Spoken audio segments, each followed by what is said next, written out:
तक धिन तोम तक धिन तोम तक धिन ताम तत्ते ते हित्तता ते ही दत तक धिकी जनु तदिकिन तोम धित तंगड़तग तरिगड़तगता तद तंगड़तग तरिगड़तगताई धित तंगड़तग तरिगड़तग तक तद्धीम तद्दिगिन्नत तक तद्धीम तद्दिगिन्नत तक तद्धीम तद्दिगिन्नत तक तद्दिगिन्नत तक दिक्कु तद्दिगिन्नत धित तंगड़तग तरिगड़तगता तद तंगड़तग तरिगड़तगताई धित तंगड़तग तरिगड़तग धित तंगड़तग तरिगड़तगता तक तद्धीम तद्दिगिन्नत तक तद्धीम तद्दिगिन्नत तक तद्धीम तद्दिगिन्नत तक तद्दिगिन्नत तक दिक्कु तद्दिगिन्नत तद्दिगिन्नत तक तद्दिगिन्नत तक दिक्कु तद्दिगिन्नत ताम तत्तै ते हित्तता ते ही दत ताम तत्तै ते हित्तता ते ही दत ताम तत्तै ते हित्तता दिक्कि जनु तदिगिन तोम ताम तत्तै ते हित्तता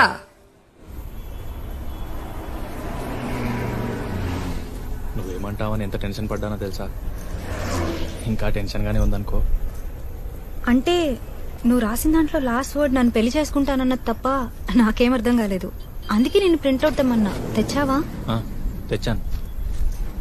అయినా ఇందులో అర్థం కాకపోవడానికి ఏముంది? అంటే నా సెకండ్ లాంగ్వేజ్ హిందీ బాబు. నాకు తెలుగు చదవడం రాదు. చిన్నప్పుడు రూర్కేలాలో ఉండేవాళ్ళం. అవునా?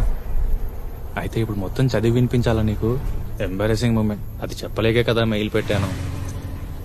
ఏం రాసావో తెలుసుకోవాలని నాకుంది. ముందు చదువు, తర్వాత మాట్లాడుకుందాం. ఎక్కడ కూర్చుందాం? కాఫీ తాగుదామా? ఓకే.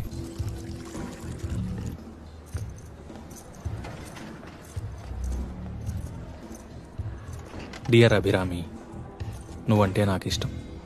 ఎందుకంటే నువ్వు నీలా ఉంటావు, నవ్వితే బాగుంటావు. 4 ఏళ్ళుగా నేను చూస్తున్నాను, 2 ఏళ్ళుగా ఇష్టపడుతున్నాను.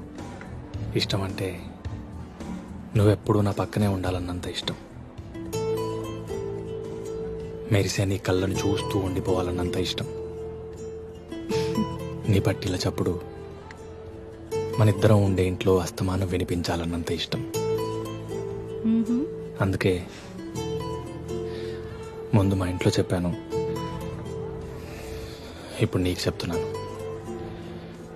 నీకు ఇష్టమైతే I want make you my life partner. వింటానికి బాగుంది. పోయిటరీ అనుకోవచ్చా? ప్లీజ్ అభి, టీజ్ చేయొద్దు. నాకు అనిపించింది రాశాను. చెప్పు అభి, నీకు ఇష్టమేనా? Will you marry me? నాకిష్టమే. నీ సంగతే తేలాలి. అదేంటి? నాకు ఇష్టమయ్యే కదా ప్రపోజ్ చేసింది, మళ్ళీ నా సంగతి తేలడం ఏంటి? కాఫీ తాగు, చెప్తాను.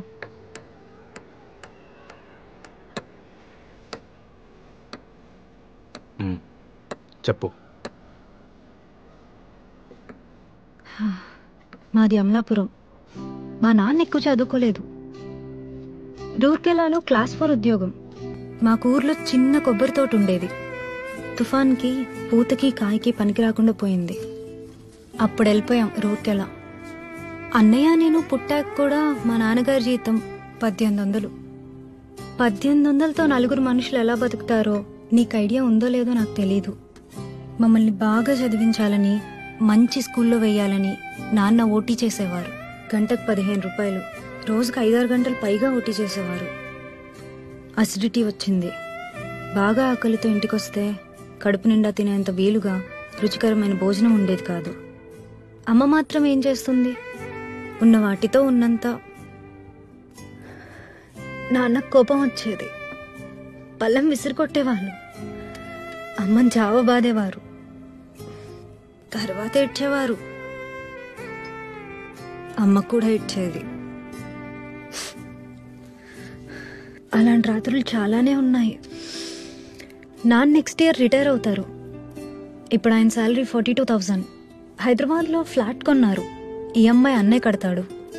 నాన్న రిటైర్ అయ్యాక హ్యాపీగా నచ్చినవి తింటూ హాయిగా అమ్మతో కబుర్లు చెప్పుకుంటూ ఉండాలనేదే మా కోరిక. ఇదంతా ఎందుకు చెప్తున్నానంటే, రేపు పెళ్ళయ్యాక నా అర్నింగ్స్ నీకోసం, మన పిల్లల కోసం ఖర్చు పెడతాను. అలాగే మా అమ్మా నాన్నల కోసం కూడా ఖర్చు పెడతాను. ఇంపార్టెంట్ విషయం ఏంటంటే, నా ఏటీఎం కార్డ్ నా దగ్గరే ఉంటుంది. ఇప్పుడు నువ్వు చెప్పాలి ఈ విషయం నీకు నచ్చిందో లేదో.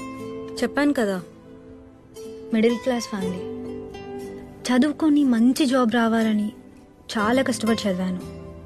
చాలా వరకు ఫ్రీ సీట్స్, మెరిట్ బేస్డ్. పిక్నిక్లు, టూర్లు అస్సలు తెలియవు.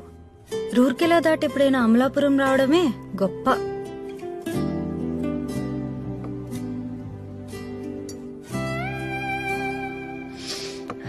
One more coffee please. Okay ma'am. So జాబ్లో సెటిల్ అయ్యాక ఈ ప్రపంచం మొత్తం తిరగాలని నా కోరిక. నువ్వు అబ్జర్వ్ చేసుంటే ఫ్రైడేస్ కొన్నిసార్లు నేను బ్యాక్ ప్యాక్తో ఆఫీస్కి వస్తాను. 2 days ఏదైనా ప్లేస్కి వెళ్ళొస్తాను. హైదరాబాద్ సరౌండింగ్స్, కర్ణాటక, మహారాష్ట్ర చాలా ప్లేసెస్ చూశాను. రేపు పెళ్ళయ్యాక కూడా చూస్తాను. నీకు ఇష్టమో కాదో నువ్వే చెప్పాలి. Ma'am you coffee.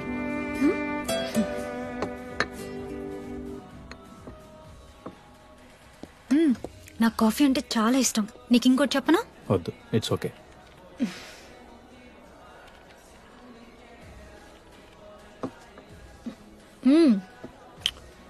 ఇది కూడా చెప్పాలి. 10th లో ఒక అబ్బాయి నన్ను ఇష్టపడ్డాడు. ఇంటర్ 2nd year లో చెప్పాడు. బాగుండేవాడు, బాగా చదివేవాడు. నాకు ప్రపోజ్ చేశాక ఒక 6 months నడిచింది. నన్ను ఒకసారి ముద్దు పెట్టుకున్నాడు. అప్పుడు బానే అనిపించింది, తర్వాత కుదరలేదు. ఇప్పుడు అతను గుర్తు కూడా పట్టలేను. ఆ తర్వాత ఎవరు లేరు. ఇంకేమైనా ఉన్నాయా? I mean conditions. Excuse me, will please. Sure. ఇంకేం లేవు. ఫైనల్గా ఏమంటానంటే, నిన్నొద్దంటానికి ఏ రీజన్ లేదు. మంచివాడివి, నీ బిహేవియర్ కూడా బాగుంటుంది. సో నేను నిన్ను ప్రేమిస్తాను, గౌరవిస్తాను. మా అమ్మా నాన్నల పట్ల పెళ్ళైన తర్వాత కూడా ఎలా ఉంటానో చెప్పిన నా ఆలోచనలు, నా ఫీలింగ్స్ ఎలా ఉన్నాయో నీకు చెప్పాను కదా. అలాగే నీ పేరెంట్స్ పట్ల నీ ఫీలింగ్స్ తెలుసుకొని ఫేక్గా కాకుండా హార్ట్ఫుల్గా వాళ్ళని గౌరవిస్తాను. నిన్ను మా వాళ్ళు గౌరవించేలా చూసుకుంటాను. అండ్ నాకు బీపీ, షుగర్, థైరాయిడ్, పీసీఓడి లాంటి ప్రాబ్లమ్స్ ఏం లేవు. ఈ మధ్య సైట్ వచ్చింది, మినిమల్, బట్ అది పెద్ద ప్రాబ్లం అవుతుంది అనుకోవట్లా. సో మన జర్నీ బాగుంటుంది. నా సెక్సువల్ అప్డేట్ కూడా బాగానే ఉంటుంది అనుకుంటున్నా.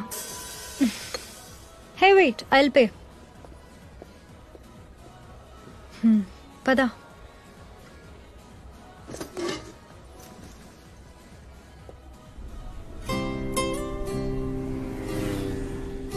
సో మన జర్నీ బాగుంటుంది, చాలా ముందుకెళ్తుంది.